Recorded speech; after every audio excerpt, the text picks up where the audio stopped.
What's up, my witches? You want to talk about movies? Great. Me too. So, what's going on with the Wizarding World? And do we even care? Harry Potter and the wider Wizarding World is one of the biggest franchises of all times and continues to be a massive cultural juggernaut. Some of the consternation from its creator.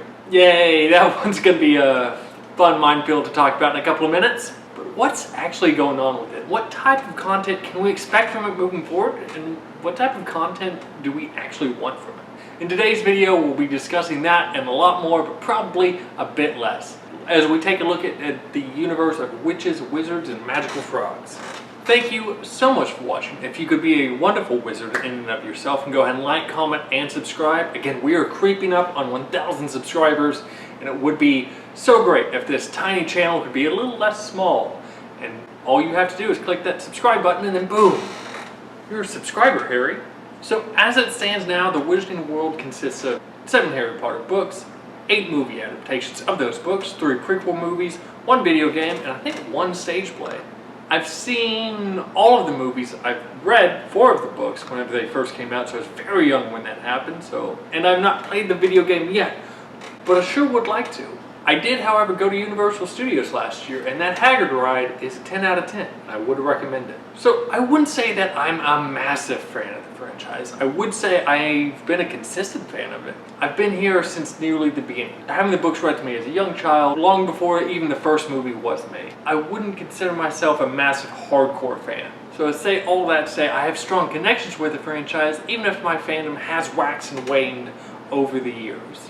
But I'm not new to this. I'm in fact true to this. And if you're curious, I'm Slytherin. Before we get into it, we should really talk about the elephant in the room and talk about the controversial creator of J.K. Rowling. I don't want to do it. I don't want to do it, but I gotta. So the one thing about the Harry Potter franchise is that it's a relatively young franchise with still very firm staying power. The first book was actually published in 1998, and its creator J.K. Rowling still remains in total dominance and creative control over the actual IP of it. Compare that to, like, let's say Marvel, who was established all of its characters in the 60s with its creative figurehead of Stan Lee, when really it was really a multitude of creators over decades writing several stories that made Marvel really what it was, long before they even started making movies. That leading to making Stan Lee more of a Marvel mascot than an actual force of creative or financial decision. Rowling, however, created this world and is still shown to be the master of it. And this is shown to be a little bit of a double-edged sword. It's great to have a creator of an IP still be the ultimate arbiter of its property, especially in a world where creatives continually get screwed out of their own works. So it's great whenever she's able to build out amusement parks. Less great, however, whenever she's making retcons on Twitter that we're expected all to go along with, and also proselytizing her views on the trans community.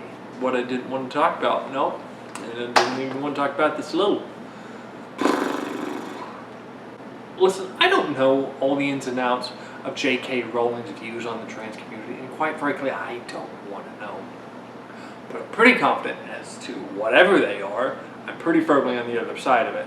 However, she really wants to make her views as an outward part of her personality, and this is starting to alienate her fan base and the actors who got their names off of portraying the characters that she wrote.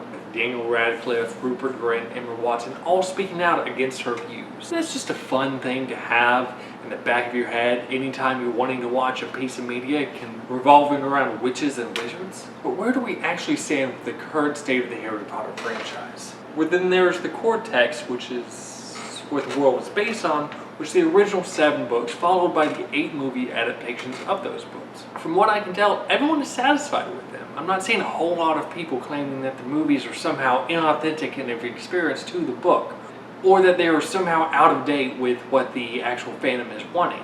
Not be out of date from a fan experience, but the last actual movie came out in 2011, and from a studio's perspective, that's really out of date. So how did the studio respond to create new content for this IP? Any studio does when they have a franchise property with the main story complete. They made a prequel. what is it with these fantasy prequels? Harry Potter, Lord of the Rings, Game of Thrones, Star Wars. This is probably a topic for a video later down the road. But is anyone else just sick of all of these fantasy prequels? Like, oh, we can't move forward. We gotta go back. You know these characters you're like, yeah? Don't you want to see how their great-grandparents got that one piece of set dressing? No. Sure you do. Love the lore. But that leaves us where we are now, because after the films concluded in 2011, the studio needed to feed the content machine and stay in the zeitgeist. So that's how we got the Fantastic Beasts films. And those were successful, right? I think I speak for a lot of people when I say the first one is good. It introduces new characters, expanded the world, extended the lore in interesting ways, dealt with some new concepts and topics that weren't dealt with any of the other films. It is a good addition to the universe, or putting building blocks into a new overall story. Then it went completely off the rails by the second one, Fantastic Beasts and the Crimes of Grindelwald. I swear, if that title was any longer, it would be a Fall Out Boy song title. And that series of films should have never been called Fantastic Beasts in the first place. It made sense for the first one, and none of the ones after that. Speaking of not making sense, the rest of the plot of Fantastic Beasts 2, honestly, I only saw it when it came out, and all I remember is Johnny Depp giving a big old speech at the end, and then them wrapping it up with a whole bunch of convoluted lore about bloodlines and family houses, and I didn't know what was going on or who was who. And I don't think I was the only one. Then, after Johnny Depp was recast, leading to Fantastic Beasts 3. A better film overall, in my opinion, even if it came in lower than expectations, both critically and, more importantly, financially than all the other films. Leaving the rest of the franchise so up in the air as to if we'll ever conclude the story that they set out to make. I mean, we probably won't get what we all really wanted out of those films, which was a big old wizarding world war. So with the less than success of Fantastic Beasts 3, what's some Warner Brothers to do? Readapt the original novels, of course. But this time for a streaming show on Max. Wow, that sounds like a real bad idea if you ask me. It's not like a readaptation of a book on its own is bad. One could argue that these books can work a little bit better as a season of television than they could have done as a movie, being able to draw out things and being able to expand on some plot lines that had to be truncated for the film. Just because something is longer doesn't mean that it's better. And I'm looking at you, Killers of the Flower Moon. I don't know. I feel very cynical about this project. And maybe because this project just feels very cynical. We all kind of know how this is going to go, right? They're going to announce the cast. The actor who's playing Harry is going to look enough like Daniel Radcliffe. It's going to make us all a little bit uncomfortable. They're going to race swap Ron and probably Hermione. The first season is going to get criticized for being too much like the first film, but it's going to have gangbuster number ratings. And those numbers are going to drop hugely with the second season, despite being a little bit better. Then the show is finally going to find its footing in the third season and then get canceled before getting a season 4. Before becoming just another footnote in the Harry Potter fandom. Like, do you think they're going to replace Robbie Coltrane's likeness on the Hagrid ride at Universal with the new actor? I could be wrong, but I doubt it. And that's not to diminish the hard work and dedication of the artists that I know are going to give it their all to make these projects as good as they can be. But how much can you fundamentally change to make it different? You're essentially having to readapt this same work. So that doesn't seem like a more magical future for the wizarding world. It doesn't have to be that way, though. This is an amazing universe with seemingly limitless potential.